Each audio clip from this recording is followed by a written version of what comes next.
पूस की रात।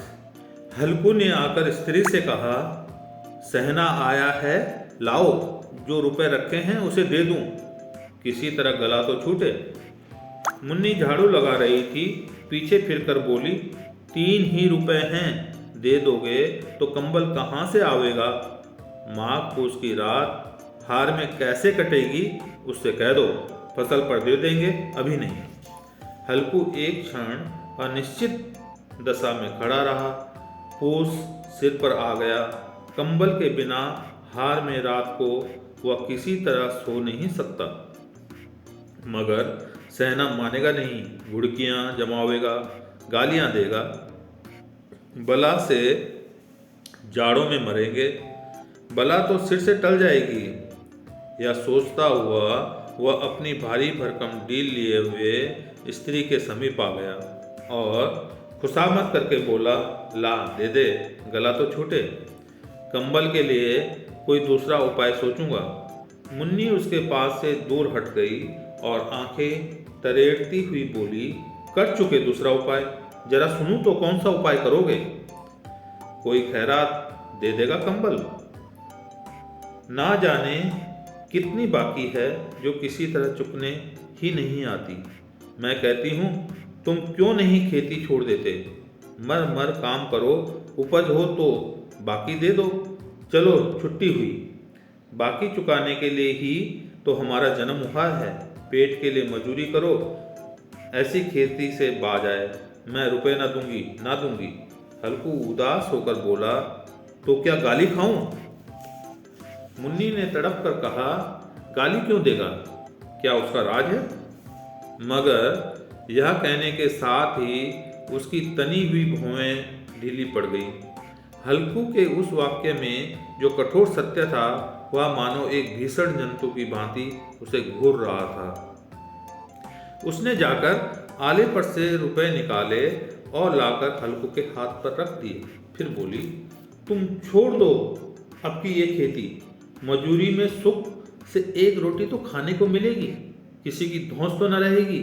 अच्छी खेती है, मजूरी करके लाओ, वह भी उसी में झोंक दो, उस पर धौंस। हल्कू ने रुपए लिए और इस तरह बाहर चला मानो अपना हृदय निकाल कर देने जा रहा हो। उसने मजूरी से एक एक पैसा काट काट कर 3 रुपए कंबल के लिए जमा किए थे। वह आज निकले जा रहे थे। एक एक पग के साथ उसका मस्तक अपनी दीनता के भार से दबा जा रहा था। पूस की अंधेरी रात, आकाश पर तारे भी ठिठुरते हुए मालूम होते थे। हल्कू अपने खेत के किनारे ऊख के पत्तों की एक छतरी के नीचे बांस के खटोले पर अपनी पुरानी गाढ़े की चादर ओढ़े बड़ा कांप रहा था। खाट के नीचे उसका संगी कुत्ता जबरा पेट में मुंह डाले सर्दी से कूं कूं कर रहा था। 2 में से एक को भी नींद न आती थी। हल्कू ने घुटनों के गर्दन में चिपकाते हुए कहा, क्यों जबरा, जाड़ा लगता है। कहता तो था घर में पुआल पर लेट रहा, तो यहाँ क्या लेने आए थे। अब खाओ ठंड, मैं क्या करूँ। जानते थे मैं यहाँ हलवा पूरी खाने आ रहा हूँ, दौड़े दौड़े आगे आगे चले आए, अब रो नानी के नाम को। जबरा ने पड़े पड़े दुम हिलाई और अपनी कूं कूं की दीर्घ बनाता हुआ एक बार जमाई लेकर चुप हो गया। उसकी स्वान बुद्धि ने शायद ताड़ लिया, स्वामी को मेरी कूं कूं से नींद नहीं आ रही है। हल्कू ने हाथ निकालकर जबरा की ठंडी पीठ सहलाते हुए कहा, कल से मत आना मेरे साथ, नहीं तो ठंडे हो जाओगे। यह कमबख्त पछुआ न जाने कहाँ से बर्फ लिए आ रही है। उठूं फिर एक चिलम भरूं, किसी तरह रात तो कटे। 8 चिलम तो पी चुका। यह खेती का मजा है, और एक भगवान ऐसे पड़े हैं जिनके पास जाड़ा जाए तो गर्मी से घबरा कर भागे। मोटे मोटे गद्दे, लिहाफ, कंबल, मजाल है कि जाड़े का गुजर हो जाए। तकदीर की खूबी, मजूरी हम करें, मजा दूसरा लूटे। हल्कू उठा, गड्ढे में से जरा सी आग निकालकर चिलम भरी। जबरा भी उठ बैठा। हल्कू ने चिलम पीते हुए कहा, पिएगा चिलम? जाड़ा तो क्या जाता है, जरा मन बदल जाता है। जबरा ने उसके मुंह की ओर प्रेम से छलकती हुई आंखों से देखा। हल्कू, आज और जाड़ा खा ले, कल से मैं यहाँ पुआल बिछा दूंगा, उसी में घुसकर बैठना, तब जाड़ा ना लगेगा। जबरा ने अगले पंजे उसकी घुटनों पर रख दिए और उसके मुंह के पास अपना मुंह ले गया। हल्कू को उसकी गर्म सांस लगी। चिलम पीकर हल्कू फिर लेटा और निश्चय करके लेटा कि चाहे कुछ हो, अब की सो जाऊंगा। पर एक ही क्षण में उसके हृदय में कंपन होने लगी। कभी इस करवट लेटता, कभी उस करवट, पर जाड़ा किसी पिचास की भांति उसकी छाती को दबाए हुए था। जब किसी तरह ना रहा गया तो उसने जबरा को धीरे से उठाया और उसके सिर को थपथपाकर उसे अपनी गोद में सुला लिया। कुत्ते की देह से जाने कैसी दुर्गंध आ रही थी, पर वह उसे अपनी गोद से चिपटाए हुए ऐसे सुख का अनुभव कर रहा था जो इधर महीनों से उसे न मिला था। जबरा शायद समझ रहा था कि स्वर्ग यही है, और हल्कू की पवित्र आत्मा में तो उस कुत्ते के प्रति घृणा की गंध तक न थी। अपने किसी अभिन्न मित्र या भाई को भी वह इतनी ही तत्परता से गले लगाता। वह अपनी दीनता से आहत न था जिसने आज उसे इस दशा को पहुंचा दिया।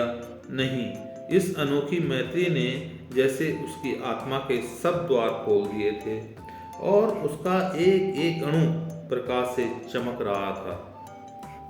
सहसा जबरा ने किसी जानवर की आहट पाई। इस विशेष आत्मीयता ने उसमें एक नई स्मृति पैदा कर दी थी जो हवा के ठंडे झोंकों को तुच्छ समझती थी। वह झपट कर उठा और छतरी के बाहर आकर भौंकने लगा। हल्कू ने उसे कई बार चुमकार कर बुलाया, पर वह उसके पास न आया। हार में चारों तरफ दौड़ दौड़ कर घूमता रहा। एक क्षण के लिए आ भी जाता तो तुरंत ही फिर दौड़ता। कर्तव्य उसके हृदय में अरमान की भांति उछल रहा था। 1 घंटा और गुजर गया। रात ने शीत को हवा से धधकाना शुरू किया। हल्कू उठ बैठा और दोनों घुटनों को छाती से मिलाकर सिर को उसमें छिपा लिया। फिर भी ठंड कम ना हुई। ऐसा जान पड़ता था सारा रक्त जम गया है, धमनियों में रक्त की जगह हिम बह रही है। उसने झुककर आकाश की ओर देखा। अभी कितनी रात बाकी है। सप्तऋषि अभी आकाश में आधे भी नहीं चढ़े, ऊपर आ जाएंगे तब कहीं सवेरा होगा। अभी पहर से ऊपर रात है। हल्कू के खेत से कोई एक गोली के टप्पे पर आमों का बाग था। पतझड़ शुरू हो गई थी। बाग में पत्तियों का ढेर लगा हुआ था। हल्कू ने सोचा, चलकर पत्तियां बटोरूं और उन्हें जलाकर खूब तापूं। रात को कोई मुझे पत्तियां बटोरते देखे तो समझे कोई भूत है। कौन जाने कोई जानवर ही छिपा बैठा हो, मगर अब तो बैठे नहीं रहा जाता। उसने पास के अरहर के खेत में जाकर कई पौधे उखाड़ लिए और उनका एक झाड़ू बनाकर हाथ में सुलगता हुआ उपला लिए बगीचे की तरफ चला। जबरा ने उसे आते देखा तो पास आया और दुम हिलाने लगा। हल्कू ने कहा, अब तो नहीं रहा जाता जबरू, चलो बगीचे में पत्तियां बटोर कर तापें, टांटे हो जाएंगे, फिर आकर सोएंगे। अभी तो बहुत रात है। जबरा ने कूं कूं करके सहमति प्रकट की और आगे आगे बगीचे की ओर चला। बगीचे में खूब अंधेरा छाया हुआ था और अंधकार में निर्दय पवन पत्तियों को कुचलता हुआ चला जाता था। वृक्षों से ओस की बूंदें टप टप नीचे टपक रही थी। एकाएक एक झोंका मेहंदी के फूलों की खुशबू लिए हुए आया।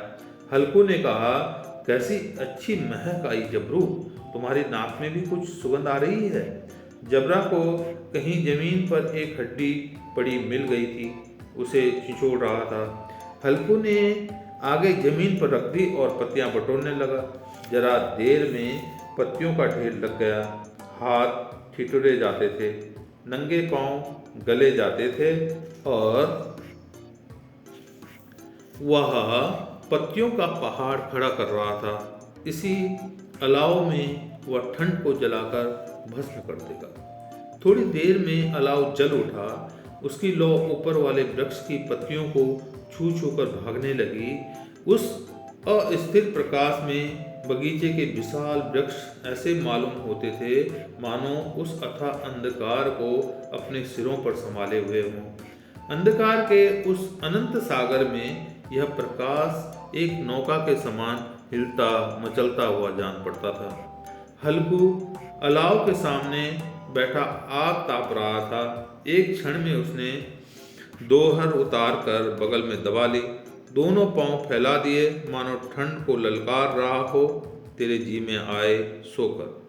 ठंड की असीम शक्ति पर विजय पाकर वह विजय गर्व को हृदय में छिपा न सकता था। उसने जबरा से कहा, क्यों जब्बर, अब ठंड नहीं लग रही है? जबरा ने कूं कूं करके मानो कहा, अब क्या ठंड लगती ही रहेगी? पहले से यह उपाय न सूझा? नहीं, इतनी ठंड क्यों खाते? जबरा ने पूंछ हिलाई।